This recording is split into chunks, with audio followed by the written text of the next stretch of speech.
tema y tiene que ver con el sistema de entrada y salida. Hemos hablado del procesador, hemos visto todo lo que tiene que ver con su planificación, con los interbloqueos que se producen, con la concurrencia. Hemos visto que para ejecutar algo necesita estar en memoria principal. Si no está en memoria principal no funciona. Hemos visto que la memoria principal es limitada, de acuerdo a la arquitectura de la computadora. Entonces hemos visto una jerarquía de memorias, la cual va de memorias más pequeñas pero más caras, más veloces, a memorias más lentas, más grandes y más baratas.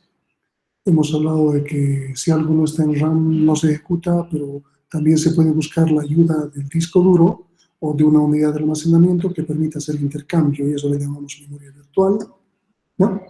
Entonces, hemos hablado sobre todos esos elementos y hemos visto después de qué forma también se asigna la memoria. Existen algoritmos para asignar la memoria, para colocar la memoria, pero también existen algoritmos para sustituir memoria. Y lo que nos queda ahora es cómo va a relacionarse la computadora, el procesamiento central, con los dispositivos de entrada y salida. Entonces, dispositivos, devices, son todo lo que podamos tener fuera de lo que es el procesamiento, incluyendo el teclado, el ratón, monitor, etcétera, etcétera. Y necesitamos comunicarnos con ellos. Necesitamos interactuar con ellos de tal forma que podamos tener una computadora como tal, y no solamente una unidad central de procesos. Estos dispositivos son muy variados, se van inventando cosas cada vez, se van volviendo obsoletas algunas, ¿no? Algunos trabajan de forma secuencial, es decir, un carácter por otro, otros trabajan de forma randómica, van donde sea, transfieren datos asíncronamente, pueden ser de solo lectura, pueden ser de lectura-escritura, o sea, varía en función del dispositivo que podamos manejar. ¿Está bien? Una condicionante fuerte es que la mayoría de los dispositivos, sobre todo aquellos que son electromecánicos, una impresora, un disco duro, son mucho más lentos que el procesador, que la memoria. Entonces, el sistema operativo tiene que buscar la manera de equiparar sus velocidades. No significa que vamos a hacer más lento al procesador, significa que vamos a hacer más rápidos a los dispositivos, proveyéndoles de algunos tipos de mecanismos o trucos que hagan que su velocidad mejore. ¿Está bien? Ahora, vamos a ver que los dispositivos normalmente tienen que ver con cierto tipo de funciones u operaciones y que se ejecutan a través de comandos. Un claro ejemplo es una impresora, que cuando le falta tinta, el controlador de la impresora tiene que verificar y manda un comando, de tal manera que salga una pantallita que diga que le falta tinta, que se ha trancado el papel, que está apagada, que está encendida, no sé, una serie de estados, una serie de comandos. Hay un elemento importante que vamos a trabajar hoy día también que se llama interrupciones. ¿Alguien sabe lo que es una interrupción?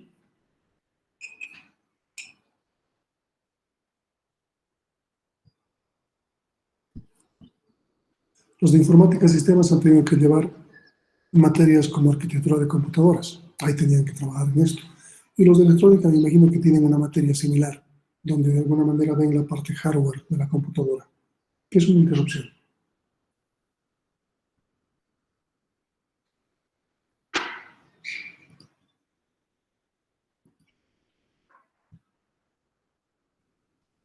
¿Ni idea? Una señal para interrumpir el proceso. Una señal para interrumpir el proceso. ¿Cuál es el motivo de la interrupción?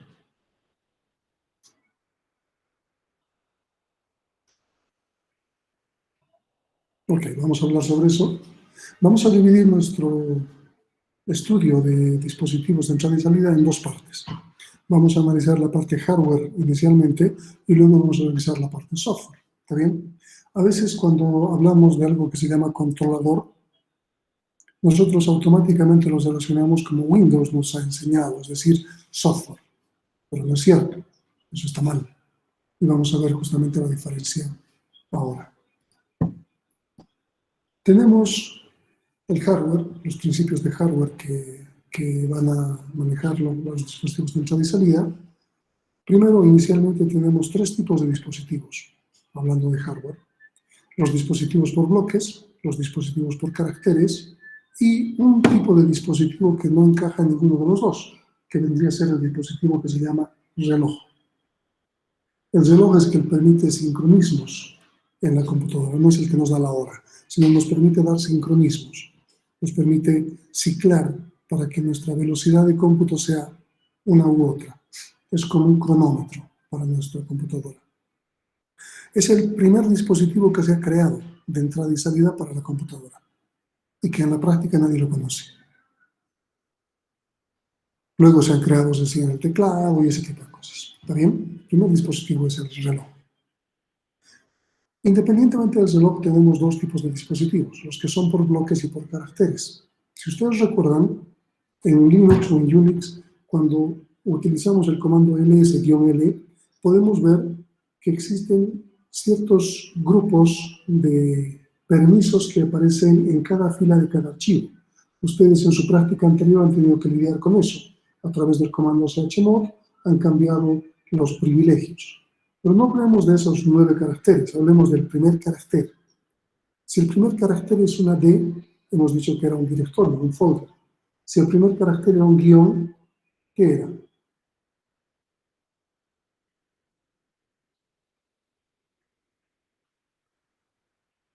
Archivo común y corriente.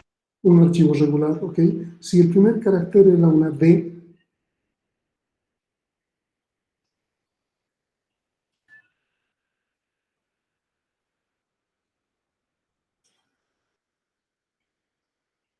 o si el primer archivo era una C,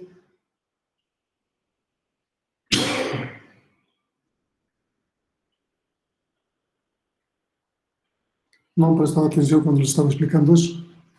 Si es una B, es un dispositivo por bloques.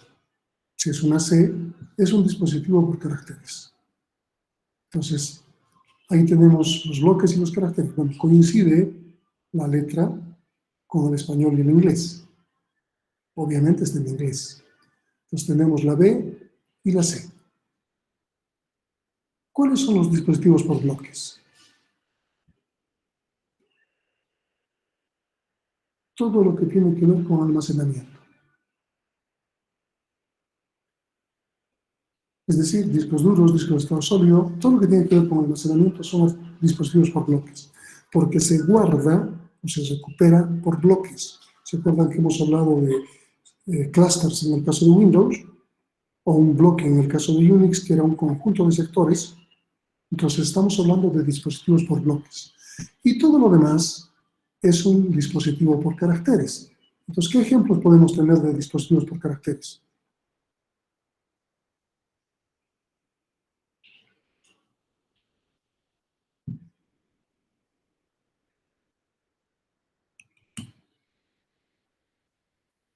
Están durmiendo. Tenemos las impresoras, las tarjetas de red, los ratones, los teclados, monitor, módems. Todo lo demás es serial o dispositivo por carácter. Sin embargo, los discos son por bloques. Ahora hay un caso especial. Si tenemos un disco duro externo y lo conectamos a través de USB, ¿sigue siendo un dispositivo por bloques o pasa a ser un dispositivo por caracteres? Caracteres. Justamente porque el USB se maneja en forma serial, por caracteres, independientemente de cómo se maneja el dispositivo por bloques. Así que el USB es una especie de puente que tiene que lidiar con este tipo de cosas. Pero excluyendo el USB, los dispositivos se dividen por caracteres o por bloques. ¿Está bien? ¿Está bien hasta ahí? Okay. Hablemos de algo que se llama controlador de dispositivos. Y este no es el driver, el software, sino es el hardware. ¿Qué es el controlador en la práctica? Cada dispositivo necesita un controlador hardware, una circuitería que haga que ese dispositivo sea reconocido por procesador. El controlador vendría a ser como, vamos a hacer una analogía con una empresa. El procesador es el gerente general y cada jefe de departamento o jefe de sección es el controlador. Entonces habrá un departamento de producción y su jefe es el controlador. Habrá un departamento de recursos humanos y su jefe es el controlador. Habrá un departamento de ventas y su jefe es el controlador. ¿Está bien? Es la idea. ¿Cómo funciona? Cuando el gerente quiere que se produzca algo, o bueno, hay una demanda, el jefe del departamento de ventas le interrumpe al gerente general y le dice, nos han pedido 1000 unidades de nuestro producto. Entonces el gerente, al interrumpir su trabajo, llama al gerente de producción y le dice, tienes que fabricar 1000 unidades de producto porque tenemos ese pedido. El de producción llamará al personal y le dirá, necesito personal auxiliar porque me han pedido producir 1000. Entonces estamos viendo que el gerente está delegando funciones y los jefes de departamento están controlando lo que tiene que ver con su gente, con su producto, con la fábrica, con las ventas, etcétera, etcétera. Cada uno tiene su función específica. El jefe de ventas no puede meterse como jefe de producción, no sabe lo que hace. Entonces cada controlador de dispositivo está para dar órdenes y recibir órdenes, pero a un dispositivo como tal. Si hablamos del teclado, por ejemplo, el teclado tiene su propio controlador. Si pulsamos una tecla, esa tecla está haciendo que el controlador reaccione, que reconozca el tipo de tecla, los caracteres que están mandando, y le interrumpa al procesador y le diga, el teclado ha sido pulsado. El procesador dirá, ok, entonces voy a despertar al controlador del monitor, de la tarjeta de video, para que se despliegue en la pantalla el carácter pulsado. Y hace eso, le manda al controlador de video para que éste pueda mostrarlo en el monitor. Parece una tarea tediosa de delegación de trabajo. Eso es lo que hace el procesador. El procesador y la memoria que hemos visto hasta el momento, porque no hemos visto otra cosa, se van a relacionar con todos los dispositivos de entrada y salida a través de sus controladores. Por esos buses que tenemos, bus de control, bus de datos y bus de direcciones. A través de esos elementos se van a conectar. Muchas cosas que necesite ponerse en pantalla necesite sacarse de memoria. Muchas cosas que necesite guardarse en un disco duro se va a sacar de memoria o se la va a subir a memoria. Entonces, el procesador y la memoria son dos elementos vitales que se relacionan con dispositivos de entrada y salida a través de los controladores. Controlador no es otra cosa que un hardware, es circuitería. Ahora bien, las computadoras actuales, la mayoría, tiene onboard, es decir, en la tarjeta madre, incluidos muchos controladores. Por ejemplo, el del teclado. No necesitamos algo adicional, ya lo tiene. De video, ya lo tiene. De red, ya lo tiene. De disco duro, ya lo tiene. Actualmente los SATA. Pero antes de que existan los SATA, existían los IDE o los ATA. Y eso será una tarjeta adicional que se colocaba en una slot de expansión de la máquina y le permitía tener recién el controlador. La tarjeta madre no tenía el controlador del disco y había que colocar una tarjeta adicional. Y esa tarjeta adicional controlaba el disco duro y los disquetes. Entonces el controlador es vital. Es el elemento que enlaza el dispositivo con el procesador de la memoria. ¿Eso está claro? ¿Está claro? Sí. Okay. A eso le llamamos nosotros controlador. ¿Está bien? Hardware. Ahora, ¿cómo funciona el controlador? ¿Cómo se comunica el controlador con el procesador de la memoria? Hay algo que se llama IRQ. ¿Qué significa IRQ?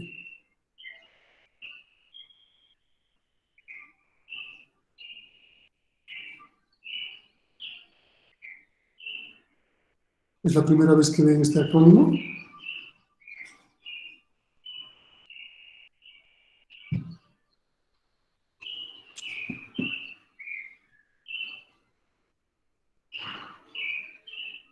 Interrupt Request. Ese es el acrónimo. Requerimiento de interrupción. Cada controlador de dispositivo tiene asociado un número IRQ. Y este número de IRQs es limitado. En el caso de una Pentium máximo se admite 15 IRQs. Ya con las máquinas actuales tenemos muchas más, pero es limitado. Hay una cantidad limitada de interrupciones. Fíjense que el teclado en esta tabla le corresponde a la interrupción 1, al controlador del teclado. Al disco duro le corresponde la interrupción, al controlador del disco duro le corresponde el 14. ¿Cuántos discos duros puedo tener en mi máquina?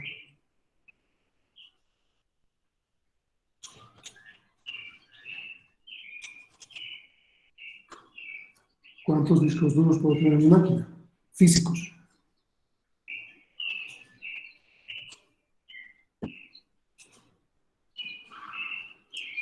¿Mi idea? 4.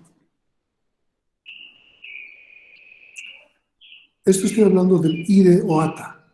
Con SATA puedo crecer un poco más. Y cada línea SATA está uniéndome a un disco duro o a una unidad de CD. Es el controlador a través del cable M1. Y como el IDE o el ATA tenía 2 por cada controlador y podía colocar 2 controladores, entonces manejaba hasta 4 discos. Pero la pregunta es simple.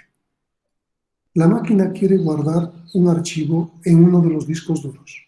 Tengo 4. ¿Cómo puedo identificar al disco duro que estoy queriendo guardar el archivo de esos 4?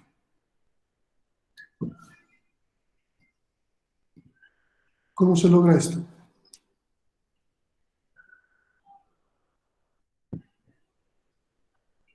¿Alguna idea?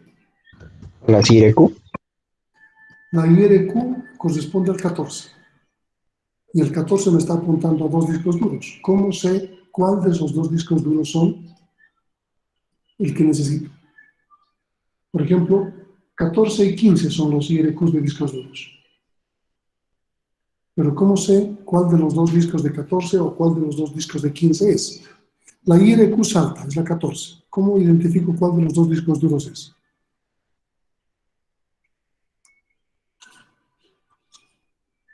¿Cuántos monitores puedo instalar en mi máquina?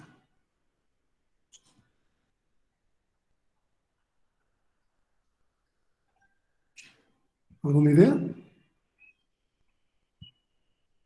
¿Cuántos teclados puedo poner en mi máquina?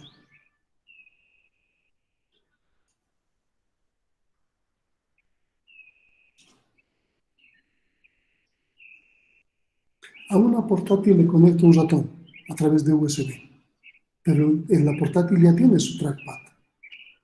¿Cuántos ratones tendría mi portátil?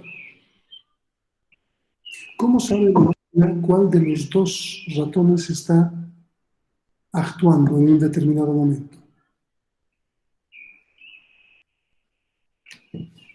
¿Entienden las preguntas? Ok, les voy a mostrar en Windows lo que acabo de decirles. ¿Se ve mi pantalla de Windows? Sí, Ok, lo que les he dicho es que hay un dispositivo que se ha inventado antes que cualquier. ¿Cuál es el dispositivo?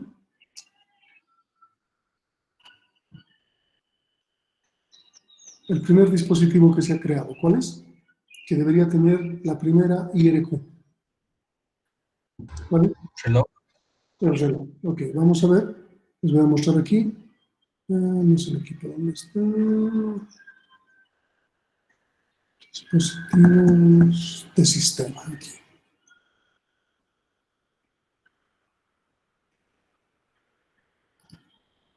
Voy a ver sus propiedades. Y en recursos, fíjense lo que el error que comete Windows. Aquí me aparece una pestaña controlador. Entro a eso, es lo que yo llamo driver, software. Este no es el controlador hardware, vendría a ser el controlador software, pero normalmente se le llama driver. Si yo compro una nueva impresora y mi máquina no la reconoce, necesito el driver para que funcione. ¿Sí? ¿Están de acuerdo? Y eso es software. Entonces, Windows ha cometido un error en el nombre y le pone recursos como recursos hardware. En realidad, este es el controlador. Entonces, ¿qué IRQ tiene? 00. El 0. Nuestro reloj nos está diciendo que tiene el 0. Ok. ¿Se acuerdan cuál era el 1?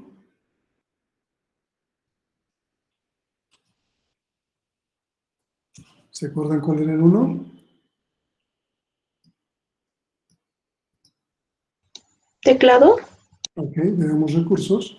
¿Qué IRQ aparece? 1. Exacto. Y bueno, podemos ir buscando la 2, la 3, que son puertos seriales, la 4, la 5, la 6, la 7, que es impresora, etcétera, etcétera. Podemos ir buscando todos. Llegamos al 14, al 15, que son discos duros. Vamos a ver. Pero había una pregunta. ¿Cuántos teclados soporta mi máquina? Fíjense que yo tengo un IRQ, pero tengo dos intervalos de entrada y salida. ¿Qué implica eso? 2 teclados. Exactamente. Puedo manejar dos dispositivos. ¿Cómo sé cuál es cuál? Por el intervalo de entrada y salida. El IRQ es el mismo, 1, pero el intervalo de entrada y salida me dice teclado 1, teclado 2.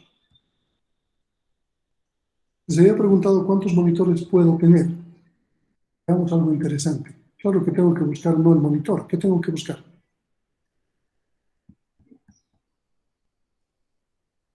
¿Qué tengo que buscar? Tarjeta de video. La tarjeta de video. Esta es una tarjeta de video obviamente emulada porque estoy con máquina virtual. Ustedes pueden hacer este ejercicio con su máquina real. Y veamos. Hay algo interesante aquí que van a empezar a distinguir. Ya sabemos lo que es un intervalo de entrada y salida, ¿verdad? Busquemos la interrupción. La interrupción ha sido la 16. Pero voy abajo y arriba, fíjense. Tengo algo que se llama intervalo de memoria. Un intervalo de entrada y salida. Segundo intervalo de entrada y salida. Tercer intervalo de entrada y salida. ¿Cuántos monitores me permite la máquina? 3. 3. Puedo manejar 3 monitores.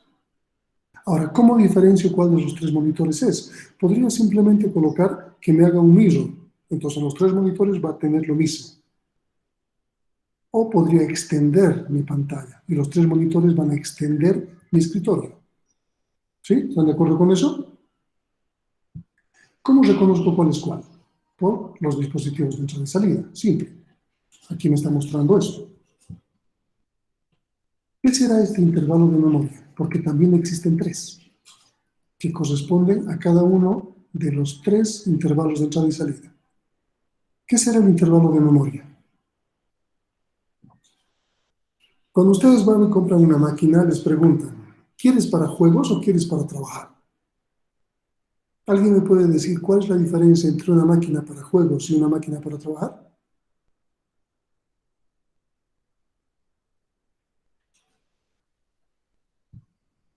¿Nunca les ha preguntado si quieren para jugar? ¿Qué necesita la máquina para juegos que se diferencia de una máquina de trabajo? Tarjeta de video. Memoria de video.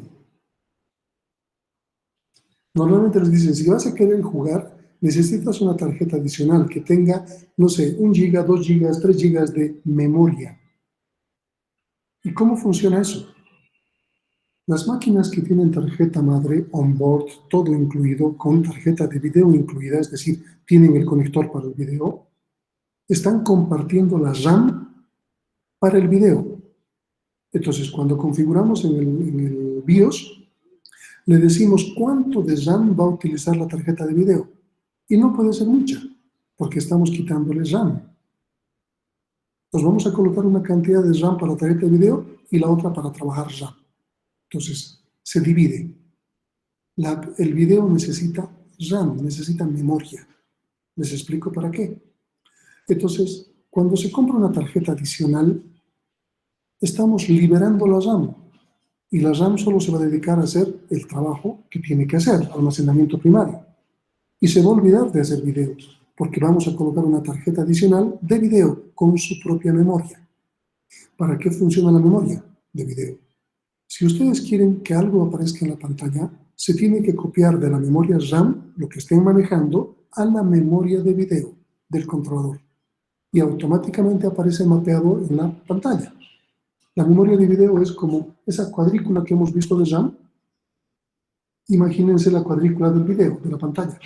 Entonces, en ciertas posiciones de esa memoria se va a colocar ciertas cosas. Y eso permite mostrar en la pantalla. Así de simple. Entonces, el video necesita memoria. Y si vamos a manejar 3 monitores, tenemos 3 intervalos de entrada y salida y 3 intervalos de memoria. De tal manera que cada uno tenga su propia información. ¿Está claro?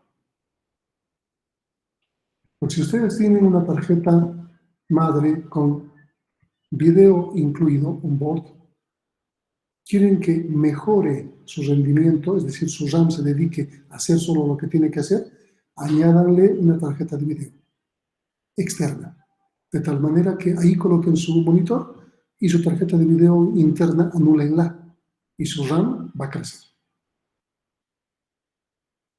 ¿Está claro eso?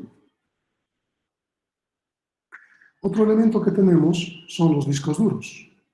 Pero el disco duro no es lo que tenemos que buscar. ¿Qué tenemos que buscar para saber cuál es la interrupción?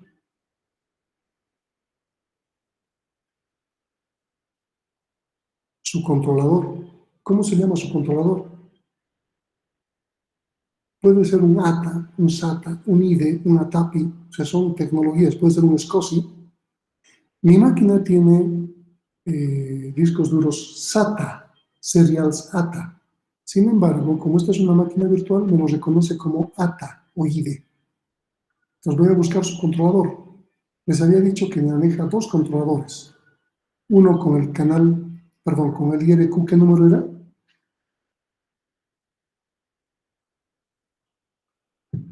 1415. 14 y 15. Entonces veamos el primero. Voy a recursos, justamente 14.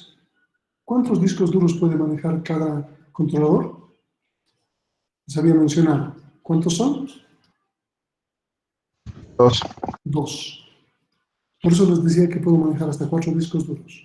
Y aquí está su intervalo de entrada y salida. Entonces, ¿cómo sé qué disco duro me está haciendo un requerimiento para guardar algo? Identifico el IRQ y luego su intervalo de entrada y salida. Y de esa manera sé cuál es el disco duro que necesito revisar. Veo el siguiente controlador,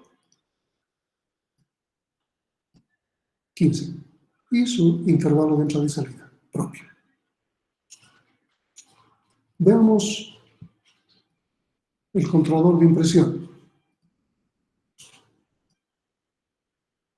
Este no es, vamos a ver si este es.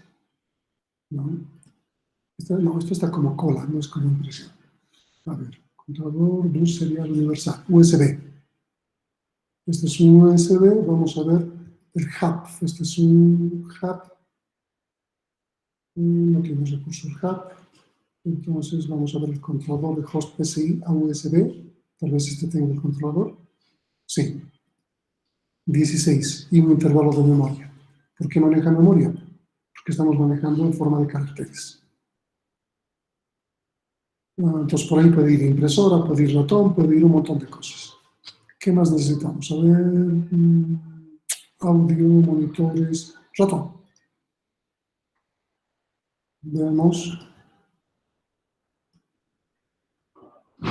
No tiene su controlador este. Bueno, hay muchas cosas que no voy a poder ver porque es una máquina virtual. Los puertos. Este es un puerto serial.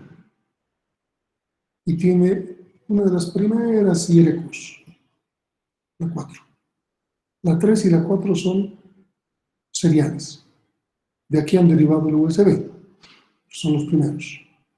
El primer ratón que se ha creado se ha puesto en COM1, aquí, al IRQ4. Actualmente ya no existen estos ratones. Esta interfaz para manejar el COM1 ya no existe. Y bueno, fíjense cómo podemos identificar, ustedes pueden hacerlo ya por curiosidad, las distintas interrupciones y IRQs que maneja nuestra máquina. Esta es la forma en que los controladores saben qué le está pidiendo el procesador que haga en el dispositivo. O, si el dispositivo quiere hacer algo, qué le está pidiendo al procesador para hacer. Que yo mueva simplemente el puntero de esta manera, estoy interrumpiendo al procesador. ¿Y quién me está atendiendo? El controlador del ratón. Si pulso una tecla hacia arriba o hacia abajo, estoy interrumpiendo al procesador. ¿Quién me está atendiendo? El controlador de teclado. El procesador se interrumpe y delega el trabajo. Y cuando termina el trabajo, le vuelven a interrumpir el procesador y el procesador decide. Es como un gerente. ¿Está claro? ¿Dudas? Ok, hemos aprendido algo nuevo. Controladores. Esa es la forma en la que todos los dispositivos hardware se comunican con el procesador de la memoria. Veamos uno de los dispositivos más lentos que existe, el disco duro. ¿Y por qué es lento? Bueno, porque es electromecánico. Entonces, para acelerar su trabajo, se tiene un mecanismo que se llama DMA, acceso directo a memoria. ¿Cómo funciona la DMA? Vamos a ver un esquema bastante simple que nos va a explicar esto. Aquí tenemos el disco duro, este es el disco duro. Este es su controlador, hardware. Aquí está la memoria y el procesador, como les decía. Estos dos elementos se relacionan con todos los dispositivos. Ok, le hemos pedido, el procesador tiene un requerimiento. Alguien ha hecho 2 clics sobre un archivo. Está abriendo el archivo. Entonces, ¿qué tiene que hacer el procesador? Tiene que delegar la función al controlador del disco duro y decirle que lo cargue en memoria RAM. Por lo tanto, también necesita reservar un espacio en memoria RAM. Entonces, el procesador despierta al controlador del disco y le dice, necesito tal archivo y me lo cargas en este espacio de memoria RAM. Cuando esté terminado, me avisas. Y el procesador se puede hacer otras cosas. Entonces, el controlador del disco duro empieza a leer con los cabezales que tiene, que vamos a ver más rato, empieza a leer del disco físicamente los bloques. Y estos bloques los coloca en un buffer interno temporal que tiene un contador y dirección de memoria que está apuntando aquí. Cuando su buffer se llena, recién carga a la memoria RAM. Pero su contador le dice si ha acabado o no ha acabado el archivo completo. Entonces carga parte a la RAM y sigue leyendo el disco. Se llena el buffer, vuelve a cargar la parte siguiente, sigue leyendo el disco. Vuelve a llenar el buffer, carga la parte siguiente y su contador le dice que ha terminado. Una vez que su contador le dice que ha terminado, interrumpe el procesador, le dice, el archivo ya está en memoria, puedes continuar. El procesador le dice gracias y lee el archivo de memoria y ejecuta lo que tiene que ejecutar. Esa es la forma en la que trabaja. Estamos haciendo que la velocidad del procesador no se vea mermada por la velocidad del disco duro. Entonces, este mecanismo le está permitiendo crear como un buffer que va guardando cosas de una manera más grande sin que el procesador esté interrumpiéndose. Esto es como si fuese el jefe de producción, se está fabricando cosas y cuando acabe le avisa al jefe, al gerente, le dice, ya está acabado, ya lo puedes vender. La analogía sirve para entender. ¿Está claro?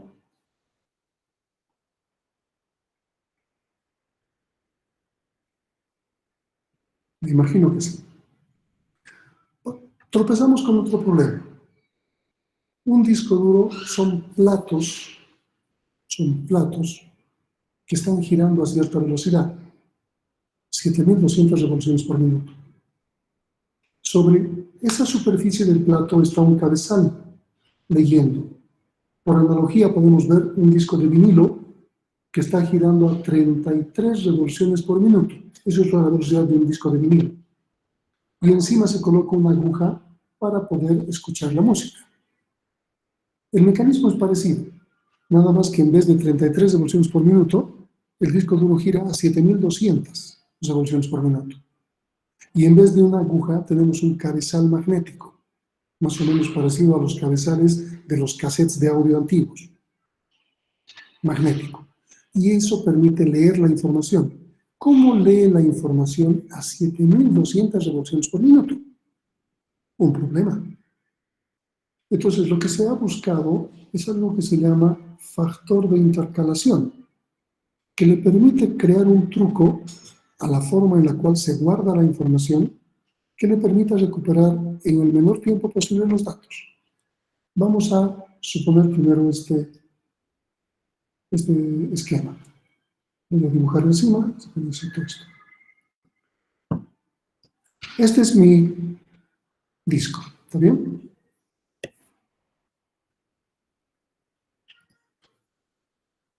Ahí estamos mejor. Este es mi disco.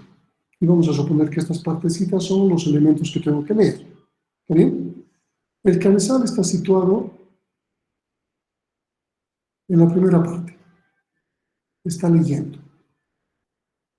Resulta que el disco está girando. Cuando termina de leer la primera parte, vamos a poner al revés. Para ser coherente esto, está girando en este sentido. ¿Ok? Lee el 0. Mientras estás transfiriendo la información del 0, el disco ha girado y se ha posicionado sobre el 2. Ya no le sirve. No puede leer en forma continua el archivo. Tiene que esperar que dé toda una vuelta para que se posicione en el 1. Está leyendo el 1. Mientras transfiere la información, el disco está girando y se posiciona en el 3. No le sirve, necesitaba el 2. Entonces está perdiendo tiempo. ¿Qué mecanismo se utiliza para evitar esto? Lo que les decía, intercalación. ¿Cómo funciona? Podemos tener intercalación simple. Entonces, otra vez el cabezal está leyendo la información del 0. El disco duro, el plato del disco está girando. Mientras transfiere la información, pasa el siguiente. Justo es amarillo. Pasa el siguiente, no le importa. Y el subsiguiente lo lee. Mientras está transfiriendo el 1, pasa el siguiente. Y el subsiguiente lo lee. Mientras lee el 2, pasa el siguiente. El subsiguiente lo lee. Fíjense cómo intercalación simple hemos podido capturar la información aprovechando la velocidad del disco de giro.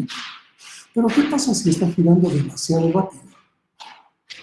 Entonces podemos tener un factor de intercalación mayor. Empezamos a leer la primera parte y mientras está recuperando la información, el 0 pasa el segundo, pasa el tercero, no nos sirve, y lee el 1. Pasan otros 2 mientras está recuperando el 1 y lee el siguiente.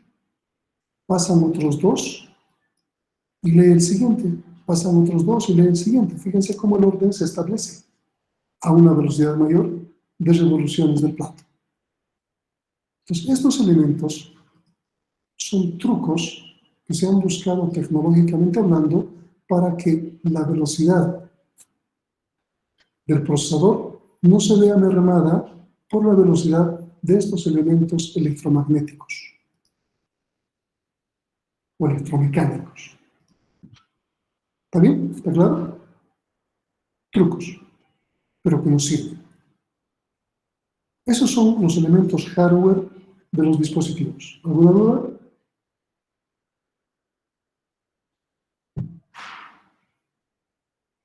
Veamos los elementos software. Son más simples. Vamos a manejar los elementos software como si fuese una serie de capas.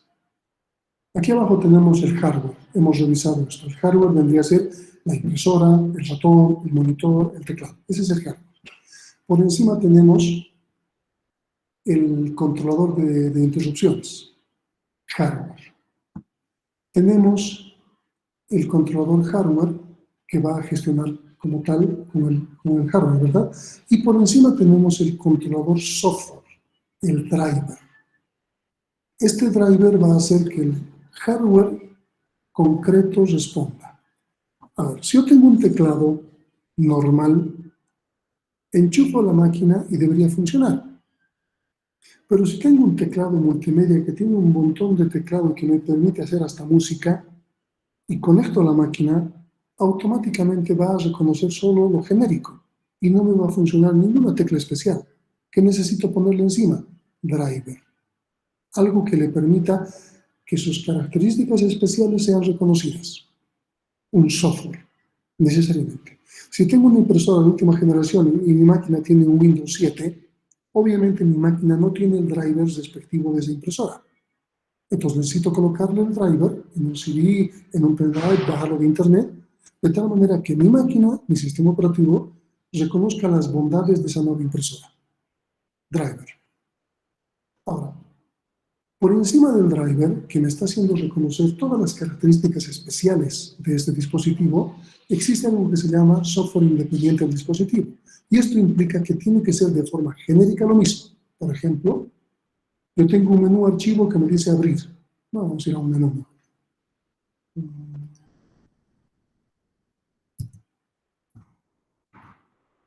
A ver, algún software que necesito.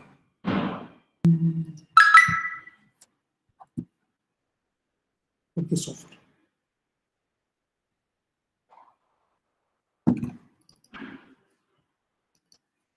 Software independiente del dispositivo significa, yo tengo un botón aquí.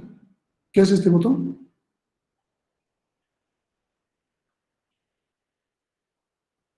¿Qué hace este botón? Fíjense que es un disquete, les había explicado sobre esto, ustedes ni conocen un disquete siquiera. ¿Qué me hace este botón? Guarda. ¿Ya? ¿Y este otro? Imprime.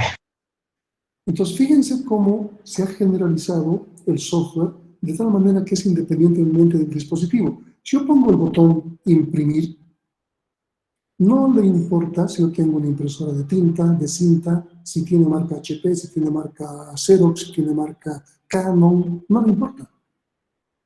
Solo me va a permitir imprimir. Esos detalles propios de la impresora los va a manejar el driver.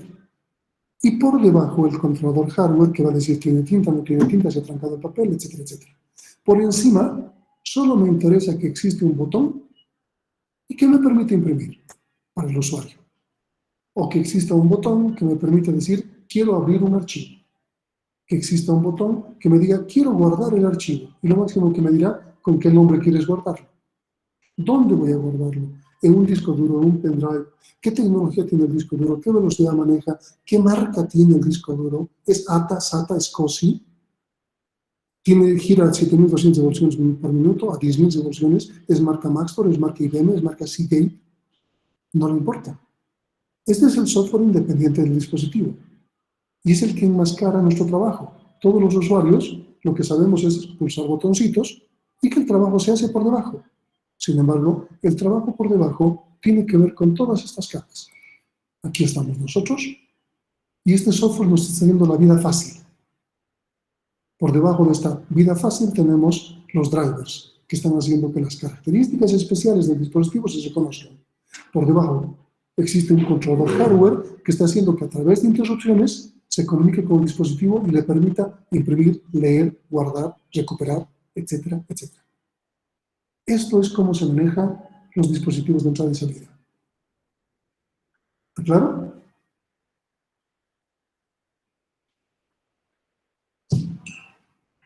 ¿Está claro? Sí, sí. Ok, entonces el software es bastante simple.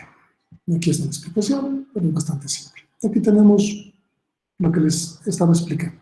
Por aquí abajo tenemos los dispositivos, cualquier dispositivo. Aquí tenemos algo que se llama hardware, el controlador de impresor. El hardware no es propio, no es parte del sistema operativo.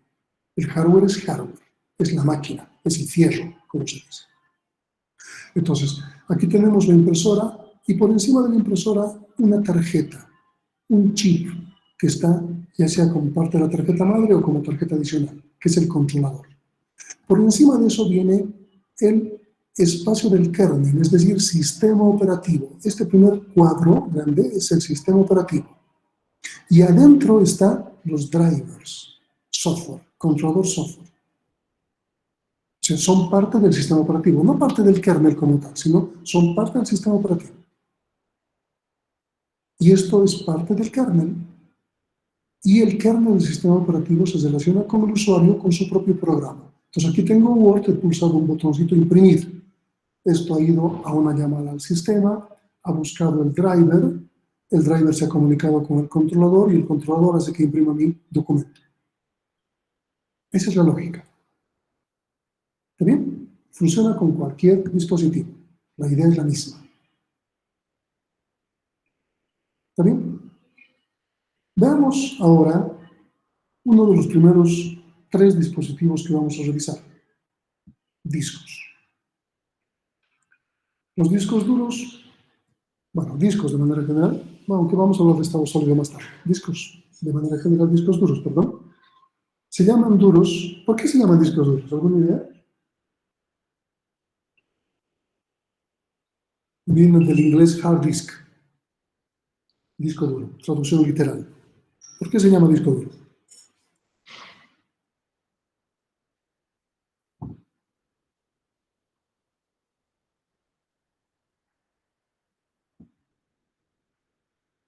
¿Ni idea?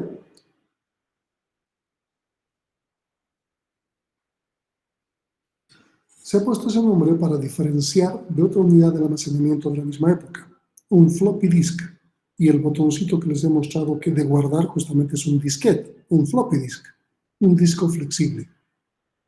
Entonces, ya que la superficie del disco flexible del disquete era una lámina plástica magnética, se la consideraba flexible.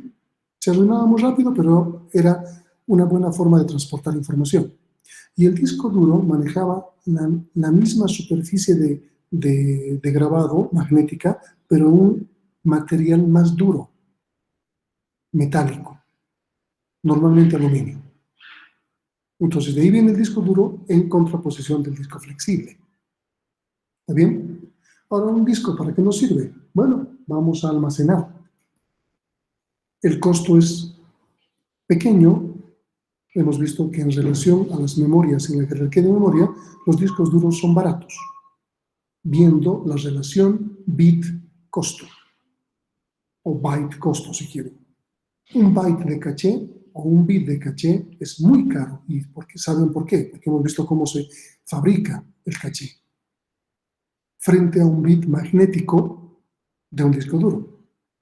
Es por eso que se puede desperdiciar disco duro sin problema, pero no se puede desperdiciar memorias. La información persiste una vez que se apaga la computadora, y ese es el elemento vital, importante. Veamos el hardware de los discos duros. Independientemente del dispositivo, tenemos platos metálicos que van a girar sobre un eje, estos platos, y va a haber una especie de cabezales por ambas caras de cada plato, con un brazo que le va a permitir desplazarse a lo largo de la superficie de los platos. Hace rato he capturado este tipo de cosas para que puedan ver esto. Exactamente. Los platos están girando, claro, no tan lento, a 7.200 revoluciones por minuto, y el brazo de cabezal se está moviendo en toda la superficie legible. Este cabezal que vemos, uno solo, en la práctica tiene dos por cada plato, dos brazos por cada plato, no dos cabezales, porque en cada brazo pueden existir más que un cabezal. Podríamos tener hasta 4 cabezales por cada brazo. ¿Qué implica? Que por cada plato tenemos 8 lecturas al mismo tiempo, sin moverse, si quieren. Sin moverse el cabezal puede leer 8 espacios al mismo tiempo. Esta es la estructura interna de un disco duro. Esta es la parte móvil de los cabezales, y aquí están los cabezales. Aquí se distinguen los platos, y estos cabezales vendrían uno por cada plato, por cada cara de cada plato, los cabezales. Aquí tenemos el eje y los platos que giran. Esta superficie metálica está revestida de una lámina magnética, de tal manera que las partículas magnéticas se alinean de una forma que puede leer información. Es exactamente como los cintas de audio magnéticos. Aquí no se maneja en forma digital nada. Esto es analógico. Se tiene que convertir a digital. Es por eso que también es un proceso adicional que demanda tiempo. Los discos de estado sólido ya leen en forma digital, guardan en forma digital. Esto es analógico, electromagnético. Aquí tenemos el bus de datos que se va a poner. En este caso esto es un ATA o un IDE. En el caso de SATA tenemos tres cablecitos serial. Solo 3 cablecitos que pasan datos y su alimentación. Mientras que en IDE o ATA, fíjense la cantidad de hilos de conexión de datos. ¿Está bien? A ver, ¿qué otro elemento importante? Hay, dentro de un plato, pueden haber círculos concéntricos. Cada uno de estos círculos concéntricos se llama pista. Y si dividimos los círculos concéntricos en radiales, tal como funciona en Santa Cruz, por ejemplo, su esquema de urbanismo, ahí existen los anillos y existen las radiales, es algo parecido. En el cruce de un anillo y una radial tenemos los sectores. También este esquema es interesante. Pues tenemos pistas, varias pistas, círculos concéntricos alrededor del eje, y tenemos radiales, y empezamos a definir sectores. Fíjense que si dividimos estas dos radiales, el sector de aquí adentro va a ser pequeñito, y el sector externo va a ser muy grande, ¿verdad? Este concepto, que funcionaba hace mucho tiempo, hacía que los discos lleguen a tener una limitación. Hayan crecido en capacidad, pero han llegado a un límite. Y luego ha tenido que buscarse otros esquemas que les permita trabajar de mejor manera. Este esquema se llama CHS.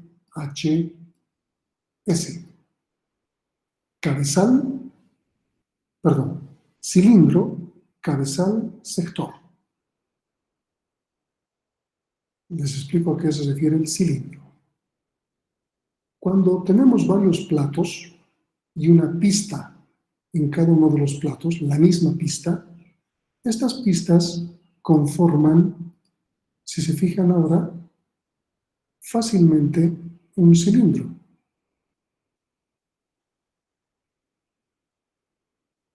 ¿Verdad? Entonces, como se está moviendo el cabezal, este cabezal, a esta posición es la misma que esta y es la misma que esta, está leyendo la misma pista al mismo tiempo en ambas caras de cada plato. Por lo tanto, está leyendo un cilindro. Si yo quiero guardar un archivo en forma contigua en el disco duro, no lo voy a colocar de esta manera, en una pista, sino voy a colocar la primera parte aquí, la segunda en la parte posterior, la tercera aquí, la cuarta en la parte posterior, la quinta aquí y la sexta en la parte posterior del plato.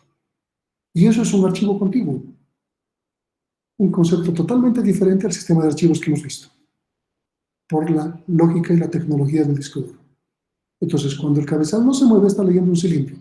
Y si se mueve hacia adentro, está leyendo otro cilindro interno. Si se mueve hacia afuera, está leyendo otro cilindro externo. Todo este cilindro al mismo tiempo. Por eso se considera cuántos cilindros existe en el disco duro. Y no se toma en cuenta cuántos platos existe, cuántas caras de cada plato, etcétera, etcétera. Solo se consideran los cilindros, que son pistas concéntricas que coinciden para todos los platos que tenga. Físicamente tienen dos platos los discos duros actuales. Físicamente. Head significa cabezales. Este es un cabezal, pero tengo un cabezal aquí y otro cabezal en la otra cara. Un cabezal aquí y otro cabezal aquí. ¿Cuántos cabezales tendría en este esquema? 6. 6. ¿Y qué sucedería si ahora yo en cada uno de estos, voy a poner otro color para que se note, en cada uno de estos, de este bracito, tendría otro cabezal y otro cabezal en ambas caras? ¿Cuántos cabezales tendría en este disco?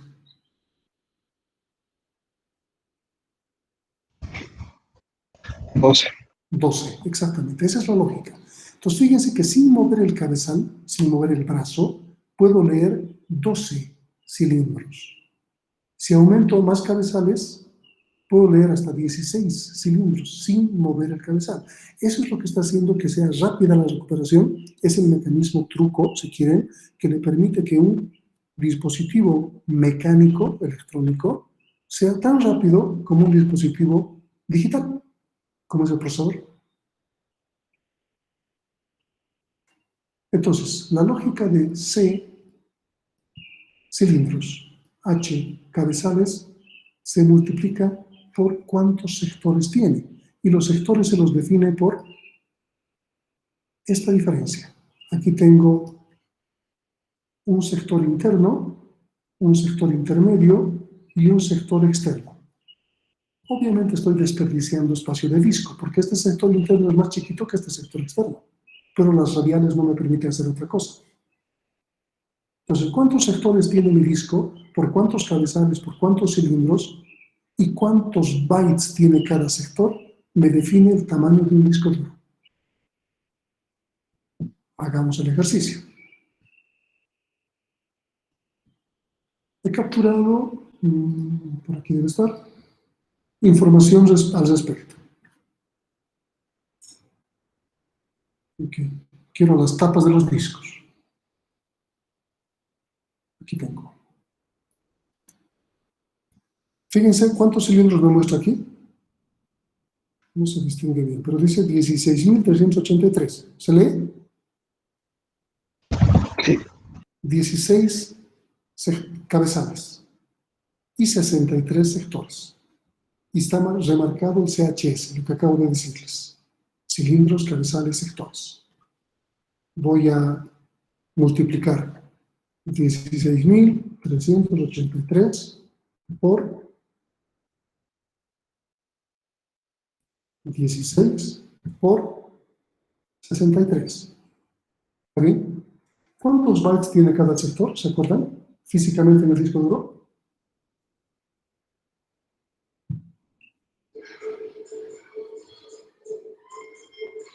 ¿Cuántos bytes tiene cada sector del disco duro cuando se formatea físicamente?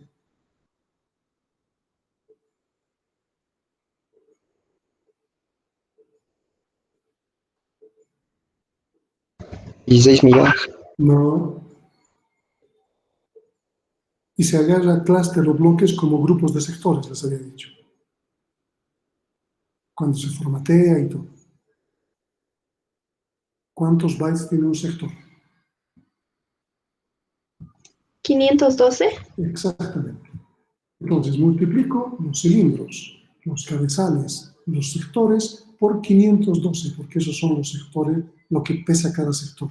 Y esto me da 8 gigabytes, 8.4. Y aquí me está diciendo sí, es cierto. Esa es la forma en que se calcula el tamaño. Voy a calcular este otro. Este me dice ahora 13.328 por 15 cabezales, dice, ¿no? No, tiene que ser 16, es raro que sea 15.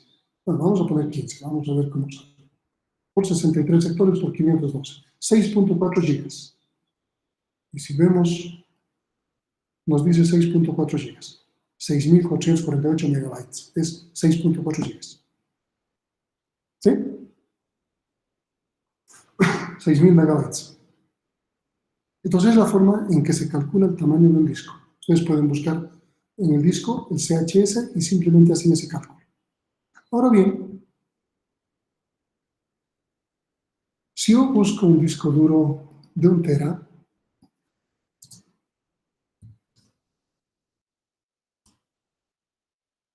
voy a ver las tapas de cualquiera de estos discos, una que se note bien, no logro distinguir. A ver, vamos a ver si...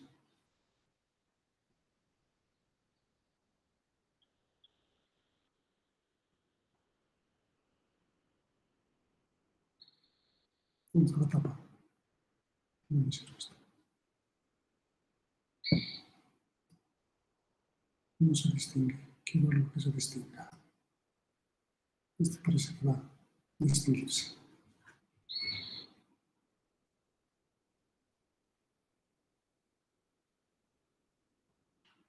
Para variar, a ver.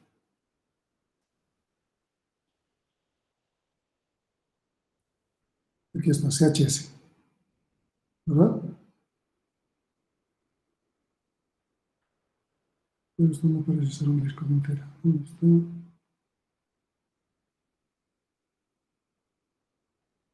No, no tiene la información que necesito. Tenemos otro. Este Toshiba Proxionismo.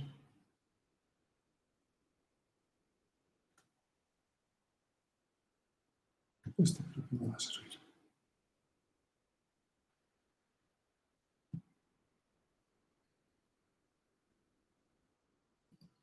Aquí está, CHS. ¿Sí? Necesito colocarlo al centro. Ahí. Y mirarlo ahorita. Ahí. Entonces, son 16.383 cabezales por 16 sectores por 63 por 512. ¿Cuánto me da esto? 8 gigas. Pero el disco es ¿de cuánto? Ahora vamos a ver. El disco es de 4 teras. ¿Cómo es posible que me haya dado 8 gigas? Entonces, la cantidad de cilindros que podemos incluir en un disco duro con la tecnología actual, los cabezales máximo pueden leer 16.383 cilindros, nada más. Entonces hemos llegado a un límite. El límite es 8 gigas. Pero ¿cómo es posible que tengamos discos duros de 2 teras, 4 teras, 1 tera? Se ha inventado un mecanismo que se llama LBA, Logic Block Address, direccionamiento de bloques lógicos. Los bloques CHS son físicos. Entonces estamos buscando un esquema de traducción muy parecido a lo que es paginación. ¿Se acuerdan? Tenemos más páginas que marcos y necesitamos un mecanismo que nos traduzca, porque la memoria lógica es más grande que la memoria física. Aquí físicamente tenemos 8 gigas y sobre estos 8 gigas tenemos ¿cuántos teras? Vamos a ver. ¿Cómo se calcula eso? Aquí nos dice cuántos sectores LBA tiene. ¿Bien? Entonces estos sectores LBA, a ver, se mueven.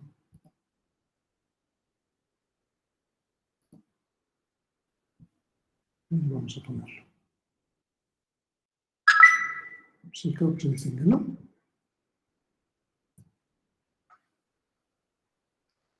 Ahí tenemos 107, 029, 158, creo, 168. Por 512. Nos da 2 teras. No, se nos ha ido. Porque aquí dice 4. Lo que se tiene que hacer es multiplicar los sectores LBA por 512. Y ahí tenemos la capacidad lógica, ya no la capacidad física. La capacidad física, el tope es 8 gigas. Físicamente los discos duros no son más grandes que 8 gigas, físicamente hablando. Y han manejado en forma lógica para que tengamos discos duros mayores. Veamos cuánto tenemos en este. Se distingue.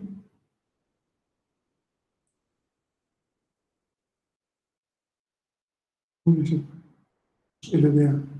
Si multiplicamos esto, fíjense, va a dar 8 gigas. Sin embargo, ese disco es de 1 tera. Lo malo es que no aparecen los sectores LDA. Y debería aparecer. No tenemos los sectores LDA.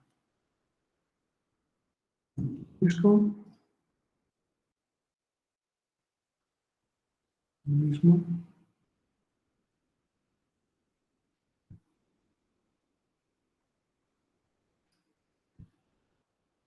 Aquí también está, pero no se distingue. Ahora sí se distingue. Ya. Voy a meter el color ahorita.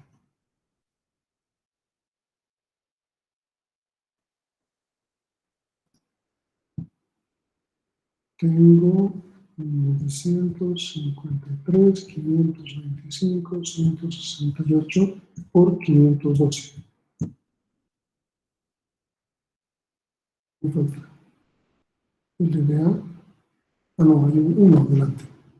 1, 9, 53, 525, 168 por 512. Y me da 1 tera. Fíjense que el CHS solamente me está apuntando a que físicamente este disco es de 8 gigas. Y por direccionamiento lógico, es decir, su controlador software y hardware, está haciendo que aparezca como 1 tera. Así que los discos duros actuales, grandes, no son reales. ¿Está claro? ¿Está claro? Inge, Ok. ¿Alguna duda?